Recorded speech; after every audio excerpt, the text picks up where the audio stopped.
In contracts, too, we assume that a contract has been formed, and we know that contract formation requires offer, acceptance, and consideration, no defenses, no statute of frauds without a signed writing. We're assuming that all to be the case. You're going to be presented with some type of contract, or several contracts, in fact. They may be oral, they may be written, but there's no need to discuss whether or not that contract has met the basics of formation. We're going to assume that a contract has been formed and go from there.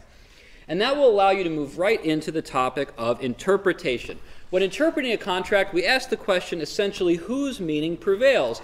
If both parties attach the same meaning to the same agreement, then it has that meaning. We're going to always try to find the party's intent. The challenge is when the parties seem to attach different meaning to a term in a contract. And so we have some rules in that in Section 201, but as we know, that we have to really deal with the canons of construction when dealing with how a contract should be interpreted.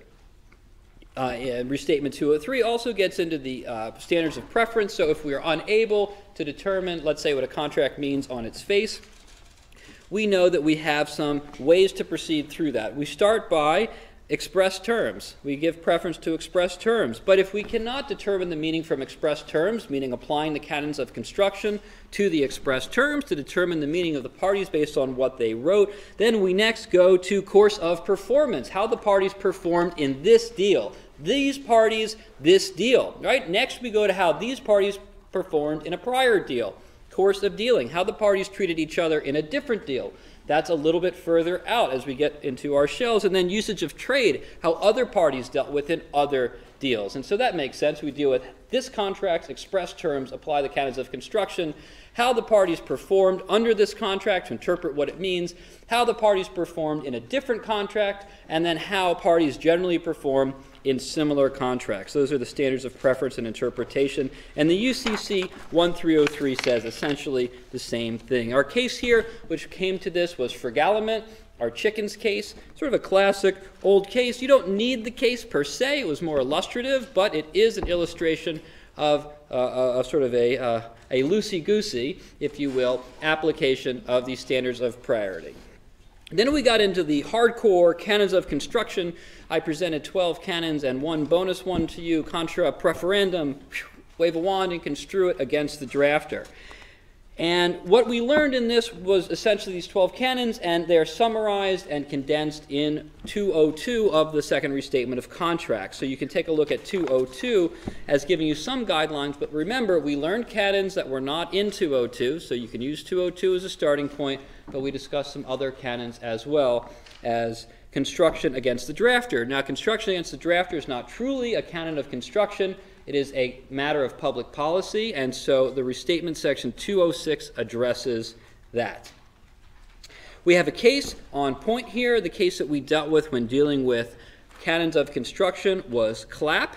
And in the case of Clapp, there was a discrepancy in the documents as to whether or not a person was going to receive commissions after retiring, having served for 8 years and not 10. Look back at that case if you're looking for some facts to analogize or distinguish for when or when we cannot apply the express terms, and then how we define meaning when the express terms are not conclusive or are at odds with each other. How do we get to the answer there?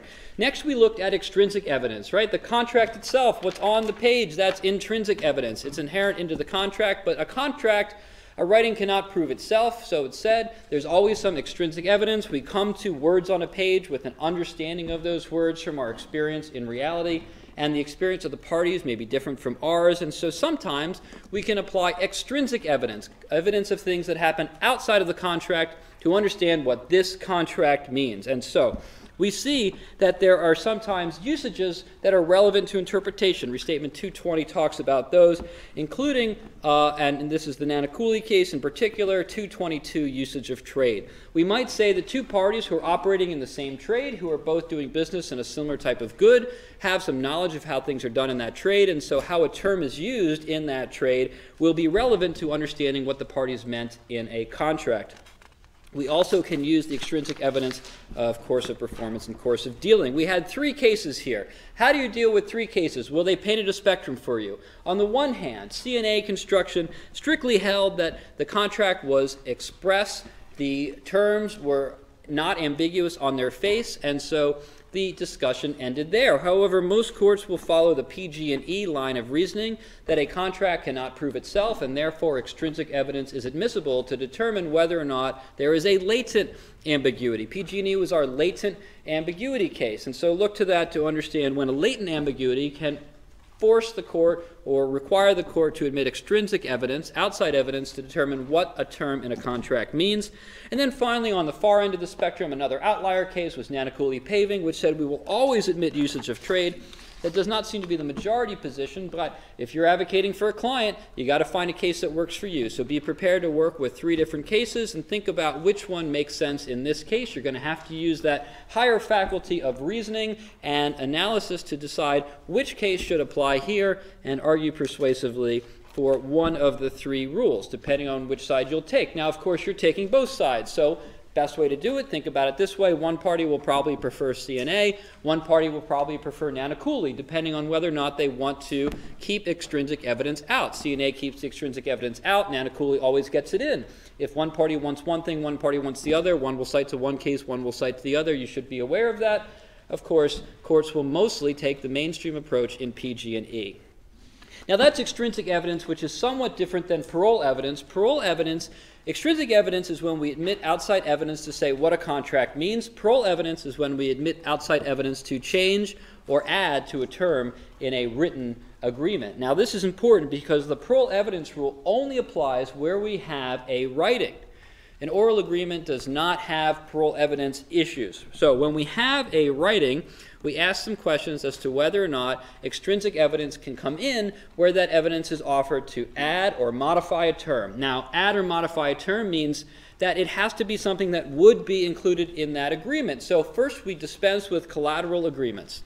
Collateral agreements, as we saw in Seagram's, are agreements which are not expected to be in this contract, and so even, and we'll get to this in a second, a fully integrated agreement, a completely integrated agreement would not have that term because by its nature, a collateral term would not be expected to be in the agreement. And so it's sort of, in a way, just outside of the parole evidence rule. We can dispense with our collateral agreements, and then we might actually find that a party is trying to add or modify a term. If a party is trying to add or modify a term, are they permitted to? It depends on whether or not the contract is integrated.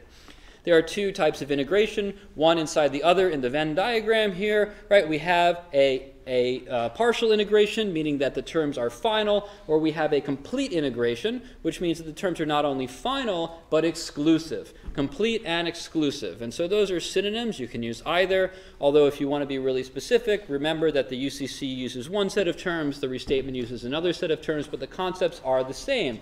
If there is evidence that a contract is final, and what evidence would that look like? Well, it might be printed on a paper. It'd say it's final on the top. It might be signed and has a date and has other features that make it look like a final document. So that's a little bit more fact-specific.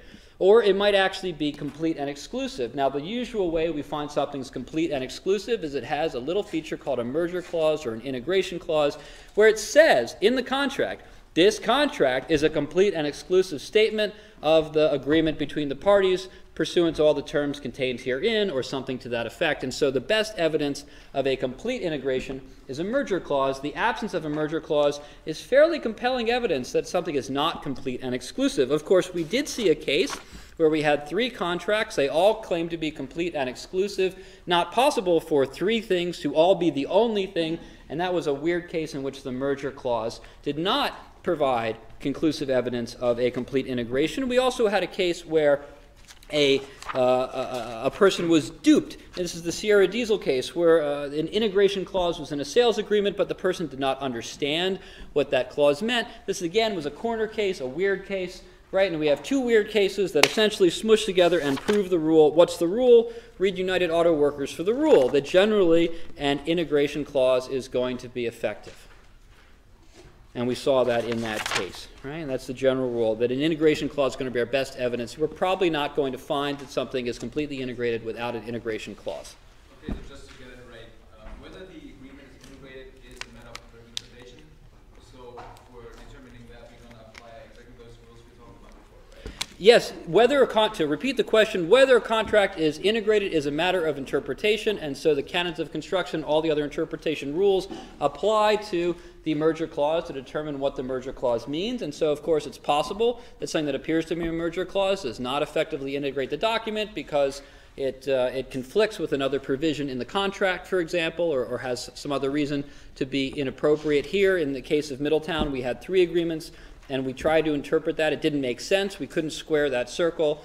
And so instead of making squircles, the court said that this is just a partial integration. Now, partial integration is going to be a matter of facts and circumstances. And so how do we know that that exists? Well, we're going to look for some evidence like it's printed, it's signed, it's dated, it's not written on a napkin and not signed by anybody, that sort of thing. But it is a matter, that's a little bit more of a matter of fact-specific inquiry, and parties could argue things both ways. In fact, parties could still argue that even with a merger clause, a contract is not integrated. It's probably a losing argument, but again, if you're representing that party and you have to take both sides in all of these discussions, it's certainly something you want to think about. So if a contract is integrated, right, now, so this only comes up if we have a writing and if someone's trying to offer terms that are to add or modify, they're not collateral, there's something we'd expect to see in this agreement, maybe they're already in the agreement, maybe the agreement says 6 months, and someone says, but you said 6 months really meant, or let's say, for example, it says 14 days, and someone says, well, but that meant 14 business days. Yeah, so how about that term? We're going to modify days to mean business days. Well, there's going to be a discussion. Is that adding a term? Is that understanding a term, right? Is that a way to understand it? Are we actually modifying it? Hey, what's the better argument there? Good reasons, right? Usually a week is 7 days, so you would not usually call 14 business days as a weird measure of time. 15 days on the other hand, that's half a month, that's 3 weeks. Maybe that's more up in the air discussion. You might look at course of dealing, usage of trade, right? That's our extrinsic evidence. But to actually say that the contract said 6 months and we're going to change it to a year because we had this conversation before it, and what's written down isn't really what we meant, that's the Perl evidence rule. So we have to decide whether or not we have a partial or a complete integration.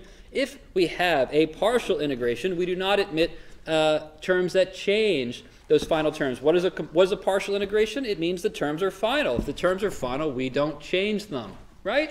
And so we don't admit evidence that would change a term in a final agreement. If an agreement is complete and exclusive, it contains all the terms we'd expect to see. So we don't add a term.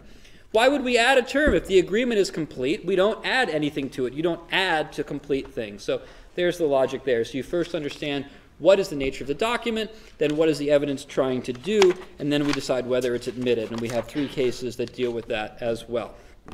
Now we know what the contract contains, and so we would next analyze whether or not... yes, question?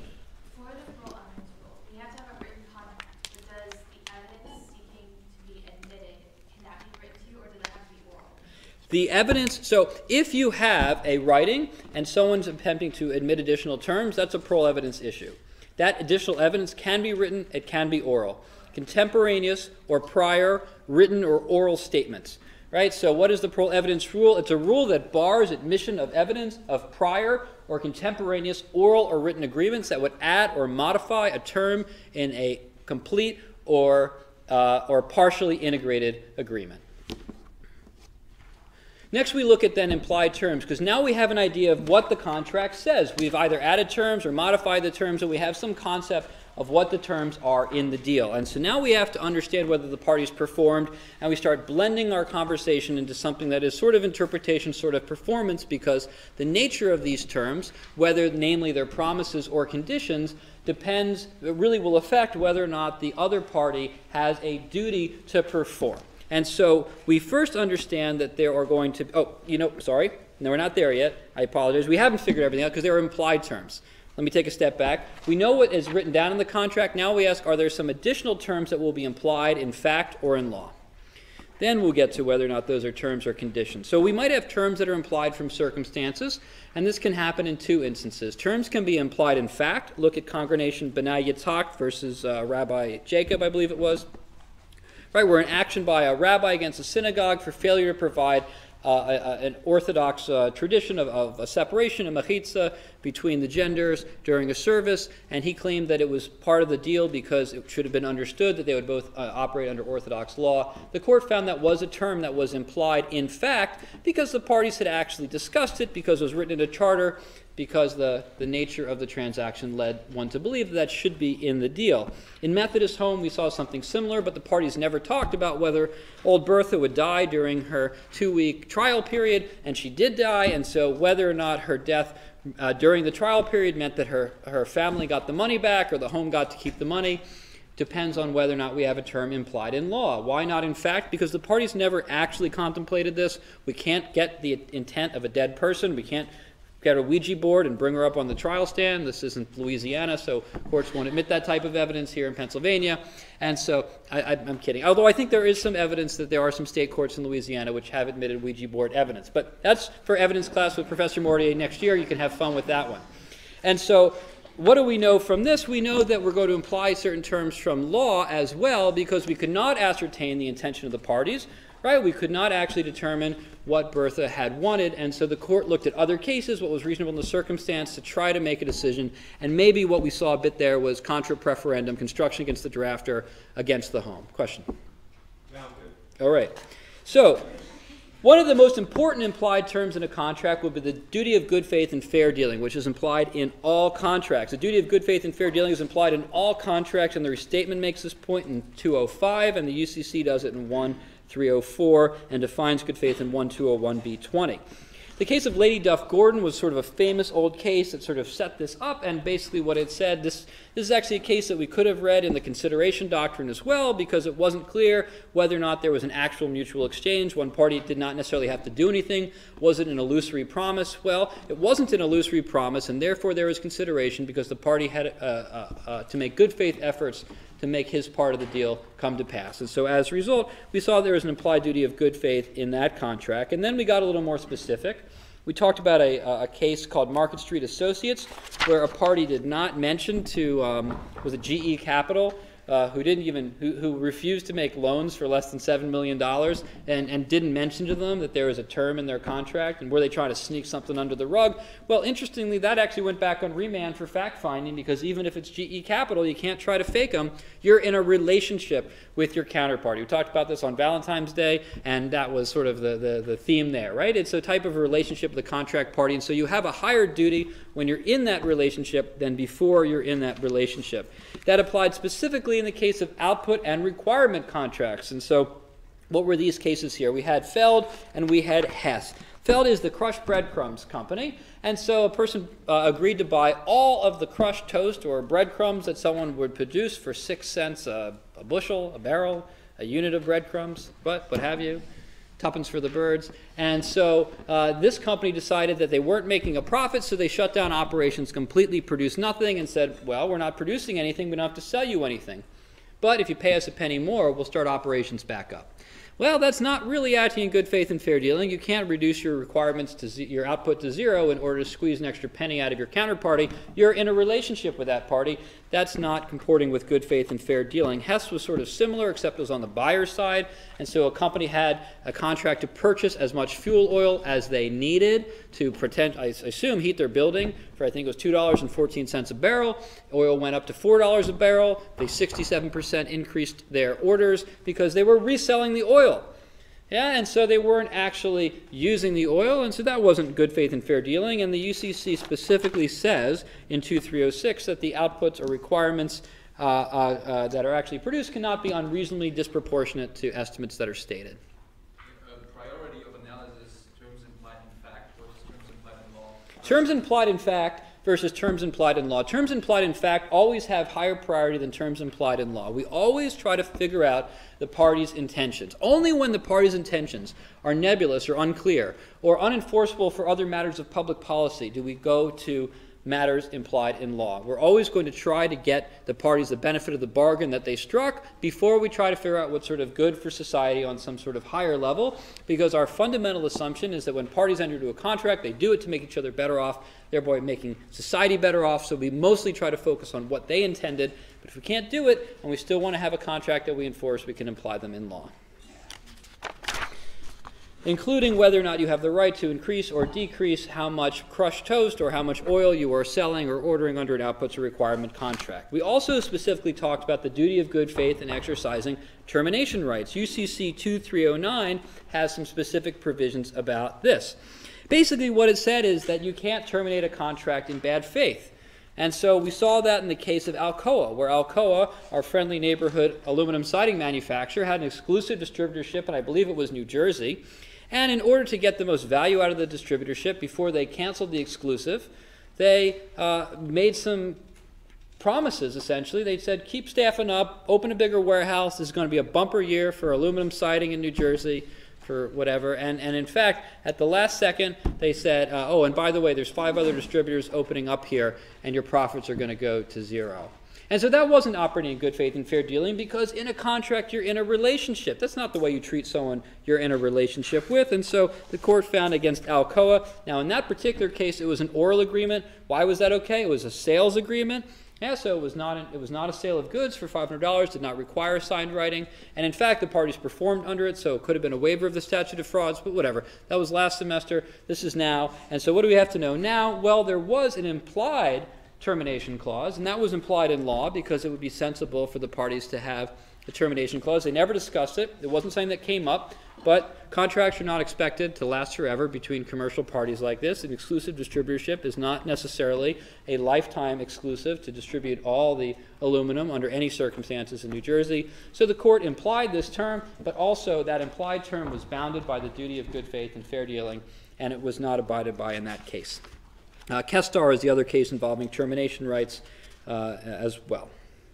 All right, so now we know what's in the contract, because now we include all these implied terms as well as the implied duty of good faith. And now we have to determine what those terms are. Are those terms promises? Are they conditions? Now, I'm going to go ahead, spoiler alert, in most commercial dealings, there's sort of a type of mutually dependent promise, right, or also known as a promissory condition, meaning that if you don't perform, I don't have to perform, and I can sue you. That's the normal order of things, and that makes sense, right? I agree to hire you to mow my lawn for $10. You don't show up. Do I have to pay you? No. I don't have to pay you. Like, that's intuitive. It was implied that your mowing the lawn was a condition precedent to me paying you the $10. And moreover, it's not just a condition, it's also a promise, and if you fail to do it and my lawn dies, and I've spent $100 reseeding my lawn, I can sue you for those damages, unless, of course, you could have avoided that loss because there's a duty to mitigate damages. But we'll get there at the end, right? Going back to where we started from. So it's important to determine whether something is a promise or a condition. Now, something can be a condition because it says so in the contract, right? Interpretation weaves through all of this material. And so if something says, it shall be a condition that buyer gets financing of 5% or less before closing is required, that's an express condition. And an express condition is kind of unique in that it has to be strictly performed. Meaning if I get financing despite my best efforts of 5.01%, is 5.01% less than 5? Okay, no, it's more than 5, right? And so it's not strictly performed. That condition did not occur. It was an express condition. I don't have to buy the house. 5% is 5% is 5%. We wrote it in the contract. It's an express condition, and we said so in the contract. Now, this can result in some unfairness, and so courts are hesitant to construe things as express conditions where they can avoid it, and we saw that in the case of Peacock. One of the express conditions that we have particular challenge dealing with is conditions of satisfaction. I will pay you $1,000 for the portrait on condition that I like how I look in it. So now we have a bit of an issue, but thankfully good faith comes into this discussion as well to help us interpret whether or not a person is satisfied. So what do we look at? Well, in commercial dealings, for example, in the building of a barn or of a commercial structure or of the sale of pig iron, little ingots that are, that will be melted down and made into bars. In those cases, we're looking for an objective measure of satisfaction. Would a reasonable person in a similar position be satisfied? Because, again, it's an express condition, and the failure of it to occur is very harsh, and so we look for ways to mitigate that harshness. One way is that we don't say, are you, in fact, satisfied? But would a reasonable person in similar circumstances be satisfied? And that applies to commercial dealings, but it does not apply to cases of personal taste or fancy. So that portrait that I mentioned, right, I get to decide, and that's a risk that a party takes on. If there's a condition of satisfaction in a contract for a portrait, now there is still a backstop. I have to actually be dissatisfied, And so maybe there's some evidence that I'm not really dissatisfied. Maybe I say, I hate the portrait, and then I put it up in my living room, and I take pictures of it, and I put it on Instagram, and I say, look at this awesome portrait. Right? That might be some evidence that I'm not actually subjectively dissatisfied. And so that would be the backstop there. But as you can see, much easier for me to get out of a contract where the standard is subjective satisfaction, and that's a harsh result for the painter. And so we saw in Cross Bay and in Restatement Section 229 that courts will waive or excuse conditions to prevent forfeiture. I'm not so sure about this result, but it happens, so you might at least address it. The problem with it is, parties bargain for this, especially commercial arm's-length dealings. Here we have a real estate company and a restaurant, and they were delinquent on their notice. Why are we giving them a break when they were just negligent? Maybe they're negligent about other things. I don't know. Read the dissent. But 229 does say that courts will waive or excuse a condition to avoid forfeiture, but it has to do with things like whether the party was at fault and yada yada. Again, I think Cross Bay was wrongly decided, but at least it's a case in your book for you to have a reference for the fact that courts will make bad decisions sometimes. So now we understand what express conditions are, and if they don't occur at all, the other party doesn't have to perform, and that's why we learned about them before we learned about the doctrine of substantial performance and material breach. If it's an express condition, we don't care if it was substantially performed or materially breached, because even one iota from complete performance will excuse the other party. It's a binary situation. You either have met the condition or you failed the condition. If it's an express condition and anything was not done in that condition, as I said, 5% is the condition, 5% interest. Your best interest rate is 5.01%. Yeah, that's really close. That would be substantial, but it's not 5.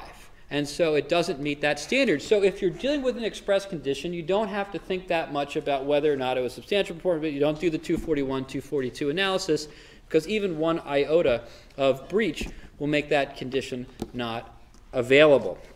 But that's not usually the way. Yeah, Amanda. Could there be like an express condition and then maybe a promissory condition? Express conditions can be promissory. Okay. All right, so to be clear, we saw that in International. In the case of International, we had an example of an express promissory condition. And so that can be the case. And so look at that case to see under what facts you can have something which can result in. Now, again, the failure to perform a condition by itself does not result in breach. We're going to get to performance in a second, but to get to your question ahead of time, right, if it's a promissory condition, like the mowing the lawn example, which was an implied promissory condition, if it's not performed, both eliminates my duty to perform in return, and I can sue. Right, whereas a condition simply means I don't have to perform. But we're going to talk about that in a second with performance.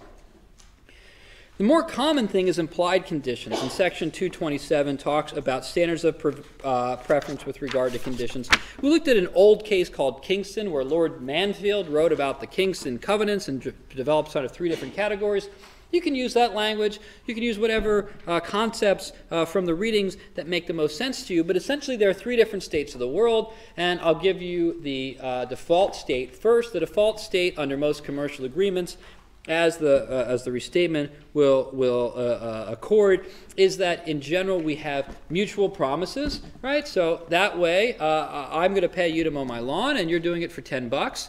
And so I don't have to pay you if you don't mow the lawn, and I can sue you. So the default state of the world are these sort of promissory conditions, but an implied promissory condition. And that's why we have to do the substantial performance material breach analysis, because we're working in this world of implied promissory conditions for the most part, right? So that's when you have this sort of, I'm drawing my, we've got my arrows here, the consideration and the promise, and one is the benefit of the other, and the expectation is that we're going to perform in order to get the performance, we're going to perform in order to get the consideration. Robert? So is an implied condition always an implied term, or can an express term be an implied condition? Can an express term be an implied condition? So yes, so we can take a term in a contract which is written down, and it doesn't say unless you mow the lawn, or until you mow the lawn, what's a better way to phrase it, right? On condition that you mow the lawn, I will pay you $10. Now that's a different phrasing, right? That's an express condition. Right? Or we might simply have a contract written down that says, I will mow the lawn and you will pay me $10. we imply that that's a condition, right? That's an implied condition. The $10 payment, it's implied that it's conditional on your performance, which means it's a softer application of the doctrine. And so, yes, it's absolutely going to be an express term, right? We need to get the promise from somewhere, but most of the time the promise is to get the consideration. The consideration is to get the benefit of the promise. And so people are generally interacting in that way. Of course, there are exceptions. There are independent promises. I promise to do this for you, and you promise to do this for me, and the consideration happens equal, but my intention is to perform hell or high water. Whether you do it or you don't do it, I will perform hell or high water. Whether you do it or you don't do it. And so we could have independent promises. We could structure it that way, look at the facts, look at the contract to see if that's what it says. But that's not the usual case, because most of the time what we intend, the common intention of the parties, is that I'm going to pay you because you're performing. And so they could structure that as an express condition, but usually it's implied. And so then what is the effect of an implied condition? 237 says that if there is a material failure of an implied condition, then the other party doesn't have to perform. And that gets into performance and breach. Now we've really started to understand at this point what the contract says and what those terms are, whether they're promises or conditions, whether they're independent promises, conditional promises, or as you might call them, mutual independent promises, promissory conditions, right? The same concept applies to all three of those things, where the idea, again, is that I'm mowing the lawn because I'm going to get $10 and vice versa. And we're not going to do it hell or high water for the most part. The proverbial cash in the barrel head type of deal. So when we have a situation like that and a party does not fully perform, we don't necessarily excuse the other party. If it's an express condition, if it says, on the condition that you mow my lawn, I will pay you $10, and or let's say mow all the lawn, right? We'll use that word all. On condition that you mow all my lawn, I will pay you $10. And you mow 94% of the lawn. Do I have to pay? No, I don't have to pay. Why? Because it was an express condition. It wasn't fully performed. 94% is not 100%. You didn't mow all the lawn. And so therefore it wasn't performed. But if we simply said, I'll pay you $10 to mow the lawn, we might imply that this is a condition, that I'm not going to simply pay you $10 and sue you for not mowing the lawn, and you're not simply going to mow the lawn and not expect me to pay and sue me for the $10. That's not what the parties want. Right? So we're going to say, okay, you had an implied condition, a promissory condition to mow the lawn, and I had an implied promissory condition to pay you $10. You mowed 94% of the lawn. Do I have to pay the $10, or am I excused? Right, so there'll be two claims of breach in these cases, as you can see, because one party will say, I mowed the lawn, the other party said, no, you breached. 94% is not 100%. Then the lawnmower guy will say, lawnmower man will come around and say, yeah, but you didn't pay me $10 and you breached. And the defense, of course, is I didn't breach, I was excused. I was excused because an implied condition materially did not occur. And so when is a party excused? A party is excused at least temporarily, sort of this temporary state of excuse from performance when the 241 factors are met. And we have to look at deprivation of the benefit, adequacy of compensation, extent to which the failing party would suffer forfeiture, the likelihood that they will cure, and the extent to which this breached fair dealing and good faith. And so those are our 241 conditions, and those are important because if they're met and the party substantially performed, in this case 94% is enough the lawn, I got to pay the $10. Now again, it's a promissory condition. I can still sue for the remaining breach. I can sue for whatever 6% of my lawn not being mowed is worth. But I have to pay him the $10 and then sue him. Right? Whereas if 94% of a roof is not enough, and it isn't, trust me, right? 94% of a roof doesn't do you a lot of good when it rains. And so 94% of roofs not like 94% of a lawn. And so it's not about the percentage, but you might say that 94% of a roof job is not substantial performance. Do I have to pay the roofer $5,000 for putting up 94% of my roof? Probably not. Probably not, because that roofer probably is in material breach. Yeah.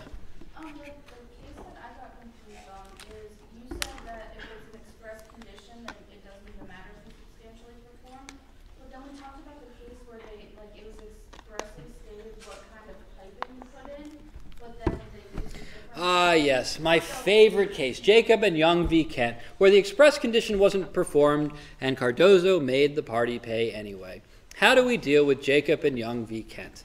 Thank you for reminding me. Well, first off, the teeth, that puts my teeth on edge because I just fundamentally disagree with the case, but it is on the book. So what was that case about? That case highlighted two principles. One, that when a party does not fully perform an express condition, then the other party does not have to perform. In this case, if that were an express condition, then in fact the other party would not have to pay for the house because the pipes were co-hosts and not renting. But Cardozo, in his wisdom, said, that's terrible. That would be unfair, it would result in forfeiture, so he transmogrified that into an implied condition. It was clearly an express condition of the contract, but in interest of justice and fairness, he transmogrified it and made it into something else. I don't recommend you try a technique like that until you get to that level of the bench. But effectively, he did that in order to avoid a forfeiture. And it highlighted then the second point, that courts will try to avoid forfeiture, which is the result of express conditions. And maybe he wasn't too far off his rocker to say that it was an implied condition, although the dissent kind of came to it a different way. I definitely disagree with the outcome of that case, but remember that what he did was he turned an express condition, he transmogrified it into an implied condition so that the other party had to pay and could sue for the difference, and did sue for the difference, and he found the difference was nominal and awarded nominal damages. That's your question? Good. So, now that we understand what a implied condition does, it puts us in a situation where if there has been some failure to perform an implied condition and the other party does not want to perform, we then ask, does the other party have to perform, or are they excused? And we answer that first by 241. The answer being, if the party is in material breach, then the other does not have to perform. However, if the party is substantially performed, then the promisor still has to perform and can sue. Right? If it's a material breach, the question then is, what can a party do when your counterparty is in material breach? Let's say the roof is only 94% done. We agree that it's a material breach for whatever, what have you reasons. I don't have to pay $5,000. Now, can I get another roofer to do it? Probably not. How do we get to that state? We have to go all the way to total breach before I can cancel the contract. So I'm within my rights to withhold payment for a reasonable time, sort of a cure period, to give that roofer a chance to do the other 6% of the roof, to finish the contract, to complete performance, or at least substantially perform, and then he gets paid. I would be wrongful to take one more step off the deep end and end up in treating it like a complete breach. But sometimes there is a complete breach, a total breach, and the 242 factors, restatement 242, go through those. First off, the extent to which 241 is the case. As I mentioned, 241 is kind of a balancing test. You'll end up kind of saying, well, it's sort of 30% in the favor, 60% in the favor, what have you. If it's a real slam dunk, if the material breach analysis was like, this is 99% sure a material breach, that's a huge plus factor in finding a total breach, but we also look at the extent to which delay would hurt the other party or make it difficult to have substitute arrangements. Then and only then can the party cancel, walk away, get someone else to do the deal. And we have our case of Sackett, where a party tried to purchase equity in a newspaper, bounced checks, did a number of other things that showed that they were in total breach, and so the newspaper was within its rights to cancel that contract. Amanda? Can you talk about C under 242? All right, 242, right? The three factors, those stated in 241, 2, the extent to which it reasonably appears that the injured party would not be able to make substitute performance in the event of a delay, and 3, to your point, the extent to which the agreement provides for performance without delay. Essentially, does the contract say time is of the essence? Does the contract say time is of the essence? Does it say performance shall be completed on August 1st, or does it simply say I will build you a roof? And even if it does not say it'll be completed by August 1st, let's put us in Jakarta and it's monsoon season. You want the roof done by monsoon season. You do the work in the dry season so the rain doesn't come in the wet season, and so we might imply that time is of the essence. But if the contract says August 1st, and August 1st has come and gone, very good evidence that we're in total breach. So we're going to look for the contract to actually stipulate to that. And Sackett and K&G were our two cases in that area of the law. We also had some special cases dealing with performance and breach under Article 2. Well, we actually really only had one case, which was Autosport. Autosport was the purchase of the camper van that was a piece of junk, and they kept going back, and they got the runaround. Oh, sure, we'll paint it, we'll fix it, what have you. And by the time that they were ready to deliver the van, vacation season was over, and so was this, in fact, a total breach that allowed them to cancel the contract? And it was. It was an exercise in exploring the UCC. The provisions there ranged from 601 to 607. 601, 602, 603, 4, 5, 6. And 7 in the Autosport case deals with that. And so we have special rules for when we can cure. We have special rules for performance and breach under the Uniform Commercial Code. And so if you have a case of sale of goods, you need to apply those rules as well as the restatement. And then we deal with breach in advance. Yes, Justin? Sorry, just to go back for a second, the UCC with Autosport. Yeah. So it was like a private individual obviously buying, like selling a van and buying a new one. UCC applies if it's just one party's a merchant. Yes, the merchant, the whole merchant thing. What's the deal with UCC and merchants? The UCC applies to sales of goods. The UCC applies to sales of goods. The UCC applies to all sales of goods. The UCC applies to sales of goods. Now, there are special rules, special, unique, here, there, wherever, that deal with either one party or both parties of merchants, but the UCC governs the sale of goods. And so if you have a transaction involving the sale of goods, there may be special rules involving merchants, but both parties do not have to be a merchant. A contract for the sale of goods is governed by the UCC. Glad we got that clear. Okay. Good question, though. It keeps coming up, but you know what? And the only way that this gets tricky is you have a contract for like $10,000 for installation of an AC unit, and the AC unit would be $5,000, and you know, you look at the predominant purpose test and you see kind of what's going on. But clearly, the person who's buying the air conditioning unit is not a merchant in air conditioning units; they're a homeowner.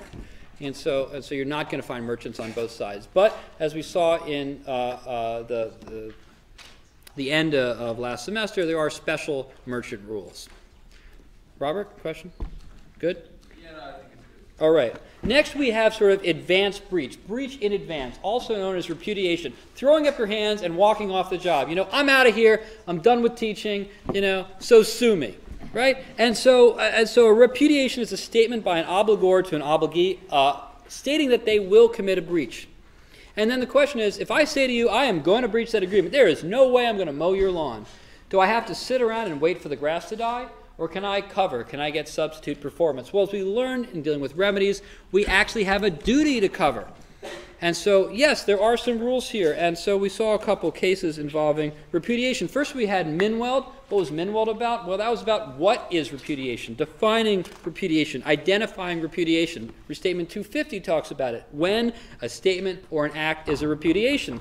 And in the Minweld case, there was no repudiation. But then we ask, what is the effect of a repudiation? Let's assume that a statement is an unequivocal and definite statement that you will not perform. In that case, what is the effect of it? Well, it effectively acts as a breach as that moment. You don't have to sit around and wait, and De La Tour made that very clear. In De La Tour, a party agreed to go on a tour of Europe. A party agreed to take a person on a tour of Europe for a fee. The party said, I'm not going on that tour. Did the tour guide have to wait around until the date the tour began? No, did not have to wait around. Could say it's an immediate breach, and in fact, needs to say it's an immediate breach because there's a duty to mitigate damages. And the way to do that is by getting another client to go to France for a month instead of Switzerland for 3.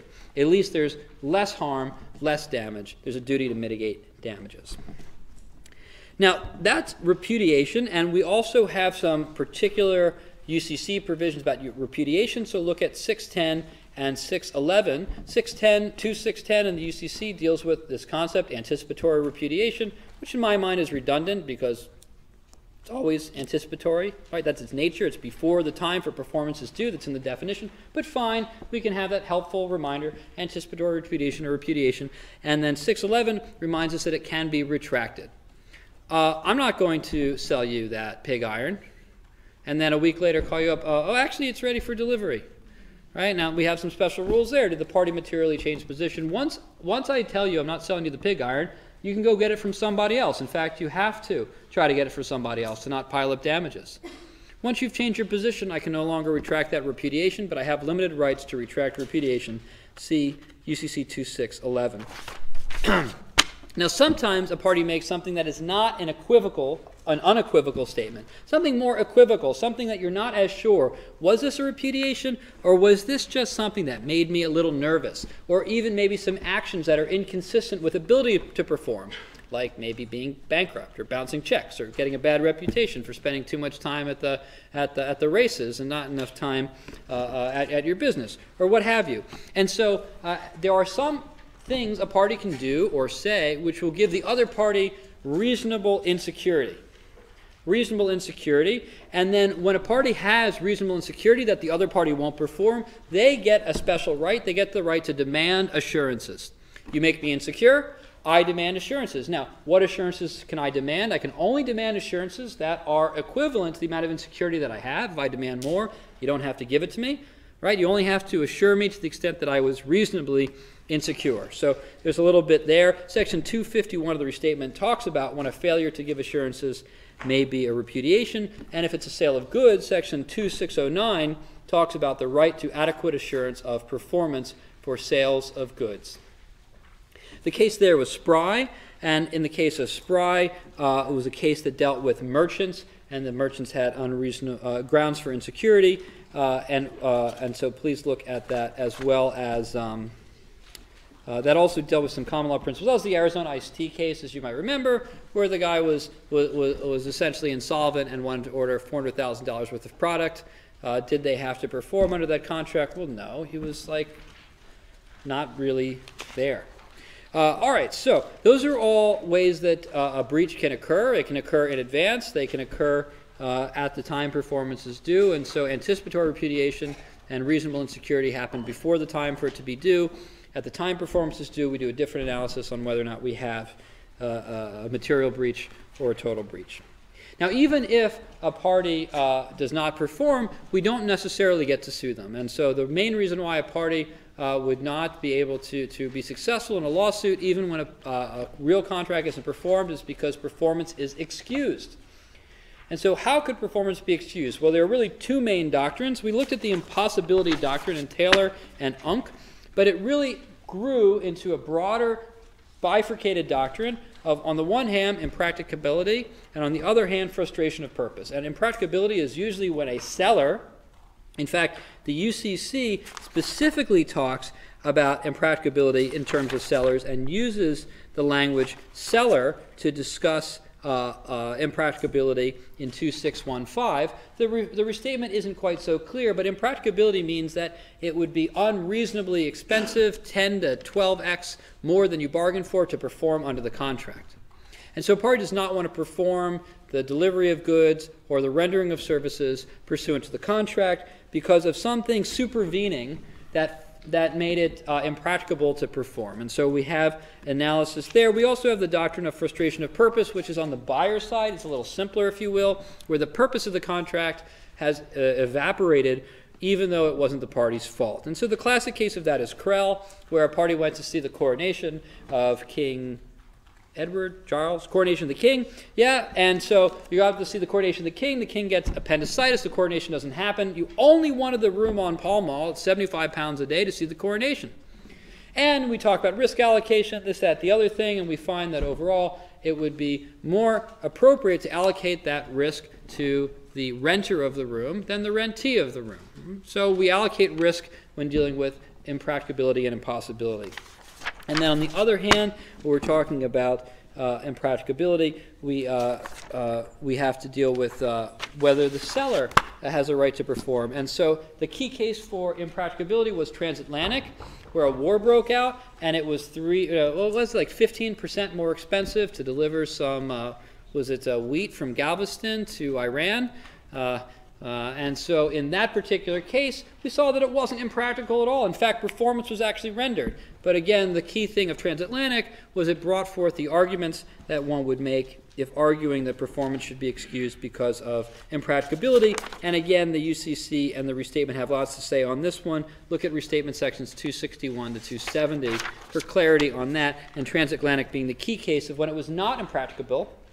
Then we saw Carbon County, which was a nice Posner opinion, and in this one, Judge Posner, sitting on the appellate circuit, held that, in fact, although this was framed as an impracticability defense, Carbon County was a buyer, and what they really should have brought forth was a frustration of purpose claim, and it failed anyway because it wasn't impractical. And again, this was really about risk allocation. Impracticability and frustration of purpose are all about who bears the risk in a contract. And so generally, for example, in a fixed price contract, the buyer bears the risk that the price will go down because they could have got it at a cheaper price on the market. The seller bears the price that the cost would go up. And in Carbon County, we're talking here about a buyer who then would assume the risk that the price would go down. And there were some complications about how they structured their fee schedule. The bottom line of that was that the risk was allocated to the buyer. The buyer could not enjoy the excuse defense when the contract explicitly allocated that risk to them. And so we have that doctrine there. And we kind of wrapped up on the city of Vernon, which you could go one way or another. Kind of sometimes bad facts make bad law. That's a sewage case. Can I discharge my sewer through your system is my punchline there, where the city of Vernon wanted to discharge their sewage through the Los Angeles system. And I don't know if that case was very well decided, because it would have been a 1/26th cost increase, apparently, to LA. And so that gets us now to understand whether or not a party has to perform on both ends. So we saw that there was a contract. We understood what it means. We recognized whether or not that contract had certain additional terms, or whether those terms were conditions, whether they were promises. And then we look at what the parties actually did. Did the parties actually perform under the contract? Well, of course not. This is going to be a contract's fact pattern. You're not going to see full performance. There's going to be some amount of breach. And so does my breach excuse your breach? And both parties will have these cross claims, most likely, for breach. You breached because you didn't pay me. I didn't have to pay you, it's my defense, because you didn't mow the lawn. And moreover, your failure to mow the lawn was a breach. So we have these sort of cross claims for breach that usually come up. And so when we have these cross claims for breach, we might have defenses such as excuse, or I didn't have to perform because you gave me insecurity and didn't adequately assure me, or I didn't have to perform because you did not substantially perform, you materially breached, et cetera, et cetera. And we have our set of defenses to those claims. And that leads us then to remedies, which we had just spent a fair bit of time talking about, so I'll go very briefly here. Generally, the purpose of remedies is to give the party the benefit of the bargain that they had struck in the first place. And so the right measure of damages in 90% of the cases will be expectation damages. And expectation damages are the amount of loss from the contract not being performed, plus other loss, which is consequential and incidental damages, minus loss avoided, which includes the duty to mitigate damages. So you might think of it as not just loss avoided on the minus side, but loss that should have reasonably been avoided. And we have other limits too. We know that that other loss is limited by foreseeability, and that the damages in general are limited by reasonable certainty. And so if we can't come to a measure of expectation damages, we might have a few alternatives. One alternative is to apply reliance damages, put someone in a status quo position. We also might have some remedies in equity. And so when would we have a remedy in equity? Well, let's say we don't actually have a contract, but a party performed. The doctrine of restitution and unjust enrichment may cause a remedy there. In addition, if there is a specific good that has been transferred, a unique good, the Hope Diamond was the example that I gave, or a piece of land which is by its nature, quote unquote, unique. In those cases, then an equitable remedy of specific performance may be applicable, although courts are very hesitant to force parties to do any personal services for reasons that should be apparent at this point. And so that is contract law. Easy, right? Any questions? Sir?